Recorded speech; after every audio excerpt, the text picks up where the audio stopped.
Olá, ouvintes da Líder FM, da Rede Mais e também da Rede Diário do Sertão, telenautas também pela internet e pelas nossas plataformas digitais.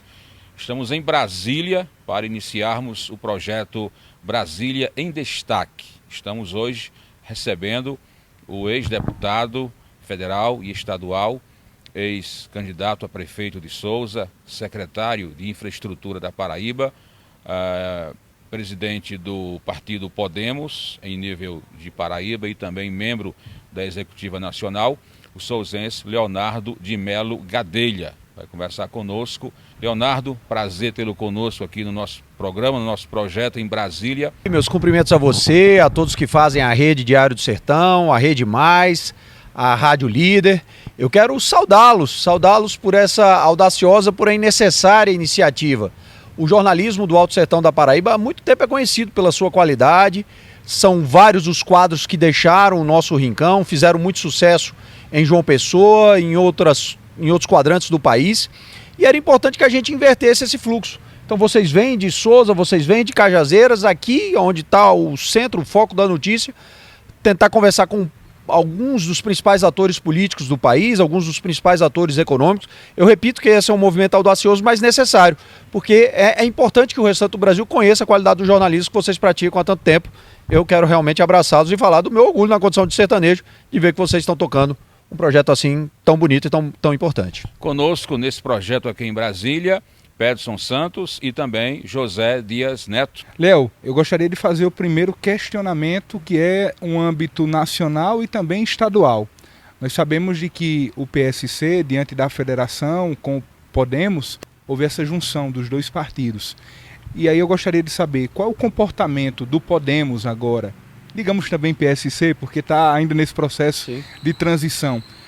Como o partido ele tem se movimentado, se comportado no Congresso Nacional diante do governo Lula III e na Paraíba? O partido é base de João Azevedo ou é oposição realmente? E a nível nacional, o partido integra a base de Lula, é oposição ou dialoga naquele chamado centrão? Então, antes de mais nada, me permita abraçá-lo também e estender os cumprimentos a você, a Pedson, ao grupo de Cajazeiras que faz parte dessa importante iniciativa. O Podemos ainda está numa espécie de freio de arrumação. Como você bem frisou, o Partido Social Cristão, o PSC, não atingiu a cláusula de barreira na última eleição. Das agremiações que não lograram êxito, foi a que chegou mais próximo disso. Nós tivemos 1,9% dos votos para deputado federal. Para que se alcançasse a cláusula de barreira era necessário que nós tivéssemos 2% dos votos. Nos faltaram menos de 0,1% do eleitorado brasileiro para que a gente obtivesse isso. Não foi possível. A legislação, então, previa que a partir de fevereiro as legendas que não ultrapassassem a cláusula de barreira deixariam de fazer jus ao fundo partidário, ao tempo de televisão e ao tempo de rádio. Essa é uma espécie de sentença de morte. Nenhum partido consegue sobreviver, com raríssimas exceções, nenhum partido consegue sobreviver sem os recursos e sem a aparição no rádio e na televisão. Passamos então a dialogar com algumas legendas e aquela legenda que parecia ter um perfil mais próximo da nossa, do Partido Social Cristão, era justamente o Podemos. Um partido que se identifica como um partido de centro, que apoia algumas causas que são caras àquilo que se convencionou de chamar de nova direita brasileira, mas também algumas pautas que são caras aos partidos mais progressistas. Ele está justamente no centro do espectro político e ideológico brasileiro, o que nos dá muito conforto, nos deixa muito confortáveis para atuar tanto em nível federal quanto em nível estadual. Você me faz uma pergunta objetiva sobre o posicionamento. Ainda não houve tempo de nós termos uma grande reunião nacional, justamente porque o processo de incorporação do PSC ainda não se concluiu. Ele está muito avançado. A penúltima etapa, que diz respeito ao posicionamento do Ministério Público Eleitoral, já foi cumprida. O Ministério Público Eleitoral favorável. Toda a análise técnico-burocrática por parte do corpo do TSE já foi feita e também é favorável. Falta apenas a nossa solicitação ir a plenário para que ele tenha a chancela dos ministros do TSE e aí nasce esse novo partido, que é resultado da incorporação do PSC pelo Podemos. Tão logo isso aconteça, nós certamente teremos uma grande reunião nacional para decidir o futuro do partido. Até porque realmente, é importante essa pergunta que você me fez, porque realmente o Podemos elegeu, Brasil afora, deputados federais que se alinham mais ao atual governo e deputados federais que pareciam mais alinhados ao governo anterior do ex-presidente Jair Bolsonaro. Vai ser necessário que a gente faça uma grande reunião de alinhamento, que a gente possa estabelecer as balizas para a atuação do partido em nível nacional, para que todos tenham liberdade para expor os seus pontos de vista. Acho que isso é muito importante, que a gente tenha um partido que seja plural, onde todos possam externar os seus pontos de vista, sua voz seja ouvida, mas também que a gente saiba quais são esses limites, o que pode e o que não pode, para que aquele que se sinta desconfortável, que porventura não queira se alinhar a esse novo projeto, tenha também a liberdade de tomar um outro rumo. No campo estadual, o nosso caminho é muito claro. Nós estamos marchando no campo oposicionista já há 3 mandatos, foram os 2 governos de Ricardo Coutinho, o primeiro governo de João Azevedo e esse início de governo de João Azevedo, esse segundo termo de João Azevedo. Então nós estamos falando aí de cerca de 13 anos já, nos quais esse nosso grupo, esse nosso ajuntamento milita na oposição. É uma oposição respeitosa, é uma oposição construtiva. Você não vê da parte dos quadros do antigo PSC e agora do novo Podemos colocações raivosas. Nós continuamos acreditando que a Paraíba é um estado muito promissor, especialmente agora em que 2 das nossas maiores vocações, a energia, as energias alternativas e a agricultura irrigada, ganham um novo impulso. A gente vê que a Paraíba tem tudo para decolar economicamente nos próximos anos e a gente não quer que a atuação política se transforme num empecilho. O Podemos vai continuar no campo oposicionista, mas vai continuar fazendo essa oposição de maneira respeitosa e construtiva. Leonardo, pegando carona nessa pergunta de José Dias Neto, com relação a 2024, a gente sabe que a cidade de Souza, mais uma vez, não conseguiu eleger um deputado federal e nem também um deputado estadual dessa vez. E o seu partido elegeu 2 deputados federais, Rui Carneiro e Romero Rodrigues. Há informações de um estremecimento da relação entre Romero Rodrigues e Bruno Cunha Lima, prefeito de Campina Grande, levantando inclusive a possibilidade de Romero disputar as eleições para a prefeitura, inclusive, de Campina Grande, ou seja, declarando um rompimento já líquido e certo com Bruno Cunha Lima. Com isso, logicamente, abria-se uma vaga, Romero, uma vez vindo a ser eleito, uma vaga no partido para que o primeiro suplente, que é Leonardo Gadelha, viesse a assumir. Caminha de forma paralela a mesma situação em João Pessoa, com a possibilidade do Rui Carneiro se candidatar a prefeito e se elegendo, abrindo essa vaga. Há realmente, Leonardo, essas possibilidades de você assumir e essa briga de Romero com o Bruno? Bom, eu vou começar por aquilo que é público e notório, que é a pretensão, a intenção de Rui Carneiro de ser candidato a prefeito de João Pessoa. Isso é declarado, ele já colocou para os seus amigos mais íntimos, mas também já colocou isso de público, é portanto de conhecimento de toda a classe política da Paraíba e da sociedade pessoense a intenção de Rui disputar a prefeitura daquele município, da nossa capital, no ano que vem. E é uma candidatura certamente muito competitiva. Você há de se lembrar que Rui deixou de chegar ao segundo turno no último pleito por apenas 800 votos. O radialista Nilvan Ferreira disputou o segundo turno com Cícero Lucena e acabou ganhando de Rui essa segunda vaga por apenas 800 votos. Depois disso, Rui teve um desempenho muito bom na eleição para deputado federal, tem aparecido muito fortemente na imprensa da capital por conta das pautas que abraça, que são sempre pautas muito importantes. Agora é tido e havido como um dos principais articuladores do piso da enfermagem, algo que foi muito importante para nós paraibanos. A gente sabe do impacto positivo que os nossos enfermeiros têm no dia a dia do nosso estado. Eu acho que o Rui é um candidato muito competitivo e tende a contar com apoio incondicional. Se ele permanecer, ainda não há uma decisão de Rui sobre a permanência no Podemos. Nós conversamos com muita frequência. Posso dizer que Rui é um amigo pessoal. O convite está posto, todas as condições para que ele dispute a eleição dentro dos limites legais serão dadas a ele. Portanto, se ele permanecer no Podemos, tem o apoio incondicional. E mesmo que não permaneça, seria uma tendência natural que nós o apoiássemos. E é claro que haveria esse efeito colateral positivo. Rui vencedor, eu poderia representar Souza, o Alto Sertão da Paraíba, o nosso estado, por 2 anos, o que me traria muita honra e muito orgulho. Agora, uma outra colocação que você faz, e eu vou tentar também ser o mais franco possível. Eu desconheço essa briga entre Romero e Bruno.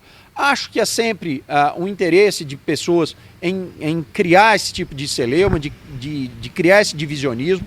mas Romero e Bruno são egressos da do mesmo agrupamento político, foram colocados na cena política por pessoas como Cássio, como Ronaldo, como Ivandro Cunha Lima, aprenderam então a praticar a boa política com os mesmos professores, com os mesmos mestres. Claro que podem ter aqui e ali visões dissonantes, isso é a essência da democracia, que bom que é assim, a gente não precisa concordar em tudo, a gente só precisa ter muito respeito em tudo. Eu acho que a tendência natural é de que eles possam continuar compondo o mesmo grupo, a mesma força, que a gente tem uma candidatura de situação que dê continuidade a um modelo administrativo bem sucedido, que teve 8 anos de Romero, que já tem 3 anos e pouco de Bruno Cunha Lima e que é aprovado pela cidade de Campina Grande. Essa é a nossa expectativa e eu não vou fazer de uma possível pretensão pessoal de ser deputado federal algo mais importante do que o trabalho de grupo. O que está em jogo aqui é o bem-estar da população de Campina Grande. E Campina está satisfeita com a administração que tem. Então eu torço para que haja esse entendimento, eu torço para que esse modelo administrativo possa ter continuidade. Leonardo, o senhor coloca bem esse fato de que há essa movimentação nos bastidores que não veio à tona ainda. E vale ressaltar de que a família Gadelha é aliada de primeira hora de Bruno Cunha Lima, apoiou inclusive quando Bruno foi indicado por Romero Rodrigues para disputar a prefeitura de Campina Grande. E aí a gente pode dizer de que Léo Gadelha, Renato Gadelha, a família Gadelha, Marcondes Gadelha, a família inteira estaria, caso se confirme essa dissonância entre Romero e Bruno, em uma sinuca de bico. Porque se Romero for para a prefeitura, Léo ganharia a vaga na Câmara Federal. Mas, ao mesmo tempo, a família Gadelha é aliada de Bruno Cunha Lima. Agora, nesse momento, é possível precisar, por exemplo, se é melhor permanecer unido, ou, por exemplo, é melhor que Romero seja candidato e a família Gadelha ganhe uma vaga na Câmara? Eu reitero o que disse na pergunta anterior. O projeto coletivo, o interesse da população de Campina Grande, o interesse da população da Paraíba tem que estar acima das minhas expectativas particulares. É claro que quando eu entrei no pleito de 2022, eu entrei com a expectativa de lograr êxito, de me eleger deputado federal, de poder dar o melhor de mim para representar bem o nosso estado. Tinha sonhos, acho que podia contribuir, acho que talvez isso ainda seja possível no futuro. Mas há algo muito maior do que a minha vontade particular, que é o bem-estar, que é o interesse da população campinense, que é o interesse e o bem-estar da população da Paraíba. E esse interesse, a meu sentir, a meu juízo, ele está muito alinhado à manutenção dessa linha política que fez bem a Campina Grande ao longo desses últimos 12 anos. Eu repito que é um modelo administrativo muito bem sucedido. Os 8 anos de Romero, esses 3 anos de Bruno, a perspectiva do que está para acontecer agora com a chegada de recursos vultosos, a partir de um empréstimo que o prefeito Bruno Cunha Lima buscou, trabalhou de forma com muito afinco, de forma muito dura para conseguir. Eu acho que Campina Grande tende a viver um período áureo, como viveu recentemente na administração de Romero. Acho que o melhor é que eles continuem juntos. Acho que o melhor é que todo esse agrupamento continue junto. Isso é mais importante do que a minha vontade particular, pessoal, de ser deputado federal. Repito, reitero, queria muito ser deputado federal porque acho que posso contribuir com o processo de desenvolvimento da minha terra. Quero muito representar a Paraíba, mas isso não pode estar acima do bem-estar do campinense, do bem-estar do paraibano, e o bem-estar do campinense e do paraibano passam pela manutenção desse agrupamento político. Leonardo Souza hoje amarga a orfandade na Assembleia e na Câmara Federal, como a gente já disse nessa entrevista. E Souza sonha, por exemplo, de que Léo Gadelha assuma essa cadeira na Câmara. Tem dialogado, por exemplo, com Romero e com o próprio Rui para que haja, por exemplo, um afastamento, uma licença, para que Souza tenha, de fato, aquele representante legítimo do sertão na Câmara? Zé, me permita inicialmente abordar a primeira parte da sua pergunta, que é uma parte muito relevante, sobre a qual nós precisamos fazer uma grande reflexão na cidade de Souza. A cidade de Souza, historicamente, era a terceira em importância no estado, economicamente. Até o início da década de 80, do ponto de vista econômico e mesmo populacional, nós éramos o terceiro município. Isso foi se esvaindo ao longo do tempo, outras cidades foram crescendo por uma questão demográfica, por uma questão socioeconômica, mas o fato é que Souza perdeu relevância econômica e agora, mais recentemente, passou a perder também um pouco de relevância política. E muito em função da nossa incapacidade de articular bem essa construção. Você vê que cidades de menor porte têm seus representantes na Assembleia Legislativa, cidades de menor porte hoje têm representantes na Câmara dos Deputados, e isso faz uma diferença brutal. No caso da Câmara dos Deputados, com as emendas impositivas, isso é quantificável, isso é mensurável. Nós estamos falando num mandato agora, apenas com emendas impositivas, cada deputado federal vai ter, sem contar as emendas de bancada, apenas as emendas individuais, cada deputado federal vai contar com mais ou menos 100 milhões de reais. Eu tinha dito na minha campanha que metade do que me coubesse, qualquer que fosse o montante que fosse designado para os deputados federais, metade seria aplicado na região de Souza e nos municípios por ela polarizados. Então nós estamos falando apenas de uma aplicação direta de um deputado federal de 50 a 60 milhões de reais, sem contar aquilo que a gente poderia conquistar extra-orçamentariamente, que é batendo na porta dos ministérios, sem contar as emendas impositivas. Então realmente é uma perda que hoje você consegue mensurar, você consegue calcular. Nós estamos falando de saída, de largada de 60 milhões de reais. Então a cidade perde muito com isso. A gente acaba batendo na porta de outros deputados aqui e ali. Essa semana eu fui procurado por um representante da Polícia Militar. Vai ser lançado agora um programa do governo federal em face da violência escolar que a gente tem percebido em vários recantos do país para as patrulhas escolares. E a cidade de Souza, não tendo um representante, vai ter que bater na porta de outros qualquer um dos outros 12 deputados federais, dos 3 senadores. E eu vou fazer esse papel, vou pedir a esses amigos para que destinem pelo menos o recurso para uma dessas unidades para a nossa cidade de Sorriso. Mas não seria necessário se porventura eu estivesse ocupando esse espaço. E quanto à ocupação da cadeira em caráter temporário, eu quero colocar isso da maneira mais transparente e nítida para a população de Souza, para que não soe blasé. Nada pode me ser mais importante, mais honroso do que ocupar aquela cadeira que já foi ocupada por Zé Gadelha, por Marcondes, por Hinaldo Leitão, que eu mesmo tive a oportunidade de ocupar em outros momentos. Nada pode ser mais honroso. Mas essas passagens de 4 meses, elas geram muita luz e pouco calor. Elas têm pouco impacto na dinâmica do município. E eu quero fazer diferença na dinâmica de Souza. Eu quero fazer diferença na dinâmica dos municípios circunvizinhos. Então, talvez uma possibilidade de assumir numa outra condição, com mais tempo, uma condição em que eu consiga canalizar recursos diretamente, faça mais diferença. Para mim seria muito orgulhoso, mais uma vez, 4 meses, ocupar a tribuna, levar o nome de Souza. Nada disso é despiciente, nada disso é pequeno e me orgulharia muito. Mas eu preferiria voltar a ocupar esse espaço na condição ou de titular, ou pelo menos com uma perspectiva de um período de tempo maior, onde eu pudesse canalizar recursos, onde eu pudesse trazer conquistas para Souza e para a região. Acho que isso faria mais diferença. Hoje, assumir por 4 meses é muito mais uma questão do orgulho ferido do souzense, e é compreensível que ele esteja com esse orgulho ferido, eu também tenho. Nós estamos sem deputado estadual, sem deputado federal. Mas assumindo em outra condição, eu traria resultados práticos para a cidade. Acho que é mais importante a gente pensar nesses termos. Muito bem, nós estamos conversando aqui em Brasília, no projeto Brasília em Destaque, com o ex-deputado, ex-secretário, ex-presidente nacional do INSS, o souzense Leonardo Gadelha. E esse projeto é uma idealização da Rede Mais, também da Rede Diário de Comunicação, da Líder FM e ainda do blog do Levi.com.br. Leonardo, trazendo agora uma discussão para a cidade de Souza, a nossa amada cidade de Sorriso, que você tanto gosta e eu também, e quem nos vê agora, nos escuta, também gosta, e também os nossos amigos Peterson e José Dias Neto.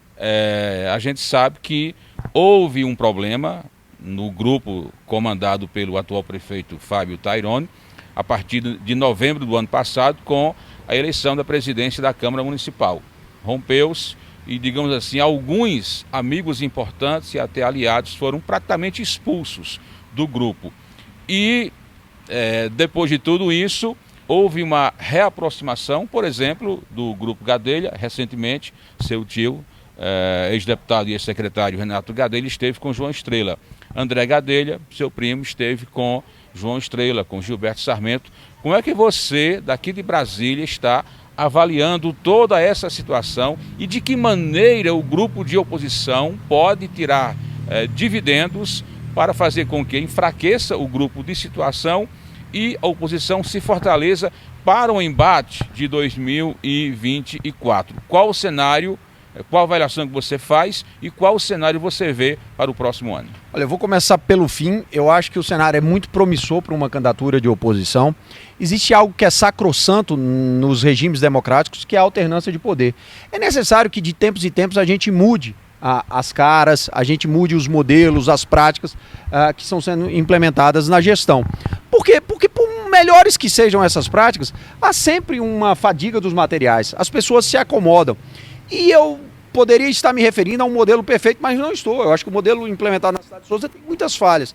Então, se ainda que ele fosse perfeito, depois de 12 anos ininterruptos, seria o momento já de uma mudança, de uma inflexão.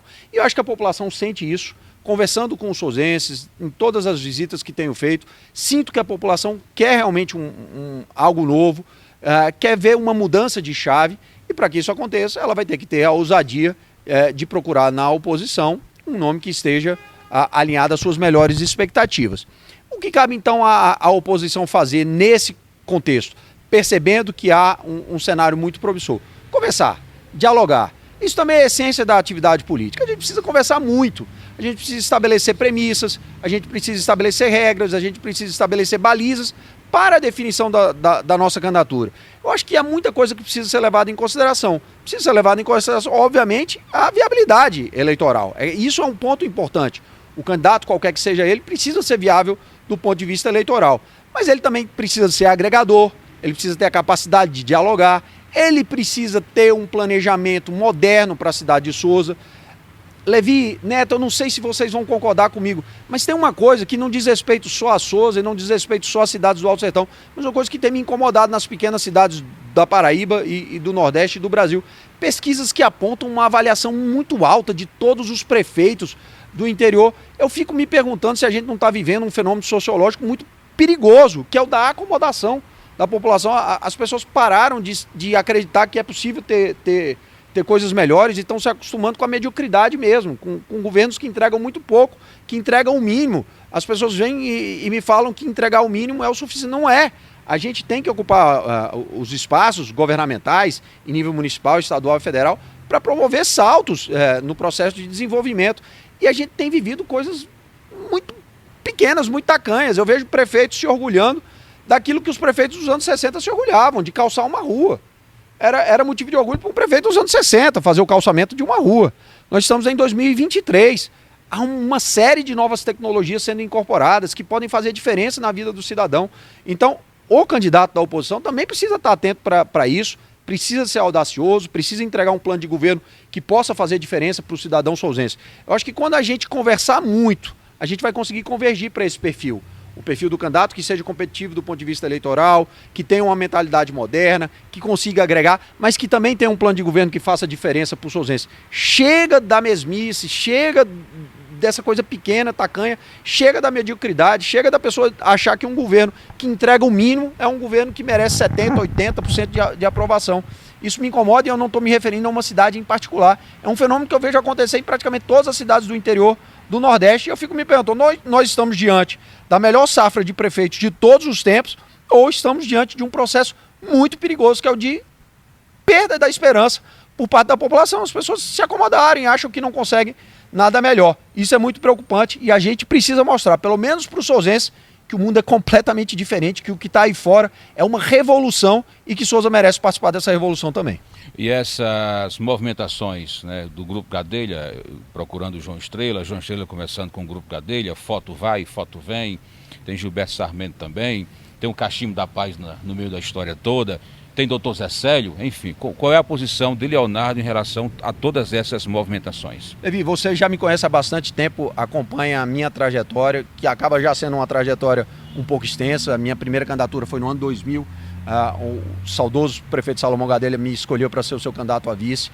Já estamos falando aí de uma trajetória de 23 anos militando politicamente, e eu sempre tive uma abordagem, pelo menos a minha postura sempre procurou ser muito gregária. Eu não construí, graças a Deus, nenhuma inimizade na cena política. Tenho adversários pontuais, porque faço questão de expressar o meu ponto de vista sobre determinadas matérias, sobre a forma como uma gestão é conduzida. Mas isso, graças a Deus, me permitiu não fazer inimigos. E é justamente isso também que nos permite agora dialogar com todos esses atores. Todos esses atores me parecem um pouco cansados, saturados desse modelo administrativo que está colocado hoje para a cidade de Souza. Isso acaba sendo o ponto de encontro, o ponto de convergência, a zona de intersecção. Quando há isso, quando eles estão legitimamente cansados, quando todos eles querem algo diferente, a gente tem um ponto de partida muito forte. E nós estamos falando de pessoas que têm trajetórias conhecidas e reconhecidas na cidade de Souza. Doutor Gilberto, doutor Zé Célio, ex-prefeito João Estrela. Nós não estamos falando de aventureiros, estamos falando de pessoas que são conhecidas pela cidade de Souza. Então, dialogar com essas pessoas é algo que nos traz muito conforto, muita segurança. Se isso vai avançar para consolidação de uma chapa em conjunto, só o tempo vai dizer. Mas eu repito, como eu faço questão de não ter inimizades, de não cultivar inimizades, estou em condição de dialogar, nós estamos em condição de dialogar e de fortalecer esse projeto. Tomara que ele possa vingar, tomara que ele possa evoluir. Mas ele não depende da participação de todos esses atores. Torço para que todos esses atores estejam no mesmo time, estejam no mesmo barco. Se isso não for possível por uma ou outra razão, isso será respeitado. Mas o que eu posso garantir é que a cidade de Souza vai ter uma alternativa que vá ao encontro daquelas condições que eu falei agora há pouco. Viabilidade eleitoral, capacidade de agregação e percepção do mundo em que nós estamos inseridos para realmente promover uma revolução administrativa em Souza. Tem tido um entrosamento bom com o André Gadelha nesse processo? Temos tido um entrosamento bom. Eu mesmo, por questões pessoais, fim do processo eleitoral, precisava organizar um pouco a vida. Vocês estão aqui em Brasília, sabem, eu sou servidor público, tenho o meu trabalho, tenho que cumprir a minha jornada de trabalho, mas sempre que vou a Souza, e estou indo nessa próxima semana, sempre que vou a Souza, dialogo com ele, continuo achando o André uma das principais, uma das mais fortes, uma das mais vigorosas lideranças políticas da nossa cidade, ator fundamental nesse processo, precisa ser escutado em todas as instâncias, em todos os momentos, e precisa ter o seu nome também considerado para uma eventual disputa em 2024. Leonardo, nesse mesmo período em que integrantes da oposição têm dialogado, por exemplo, com João Estrela e com aliados que estariam desgostosos com Tairone, pessoas também da própria oposição estariam insatisfeitas com esses atores que você acaba de citar. E eu cito aqui a vereadora Bruna Veras, que foi eleita, inclusive, na coligação que você encabeçava em 2020 e que agora, depois da eleição, anunciou adesão completa, o retorno à base de Tairone na Câmara Municipal depois de ter sido eleita pela oposição. Nesse caso de Bruna Veras, ter perdido, por exemplo, Bruna Veras nesse momento, nesse contexto, como foi para Leonardo?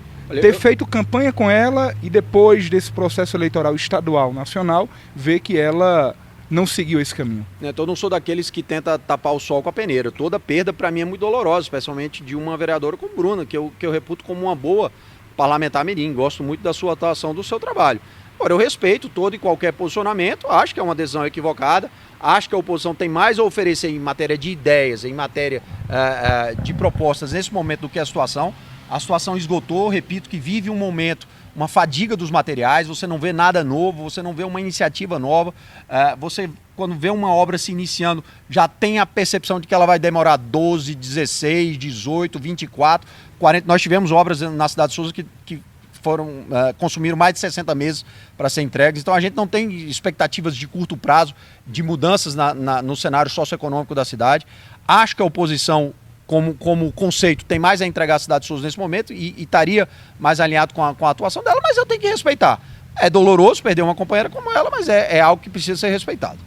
Leonardo, obrigado a você pela participação, em abrir essa sequência de entrevistas e produção de conteúdos jornalísticos no nosso projeto Brasília em Destaque, Rede Mais, Rede Diário do Sertão, Blog do Levi, Líder FM, enfim, todo o conglomerado de veículos de comunicação que integram os nossos sistemas. Forte abraço. Levi, eu quero reiterar o orgulho que tenho de ter aberto essa iniciativa. Mais uma vez falar, vocês são profissionais que reverberam a qualidade técnica do jornalismo feito no Alto Sertão da Paraíba. São expoentes desse processo, não são os primeiros. Quantos bons jornalistas, apresentadores de rádio deixaram o Sertão da Paraíba para brilhar em João Pessoa, para brilhar em outras plagas do Brasil.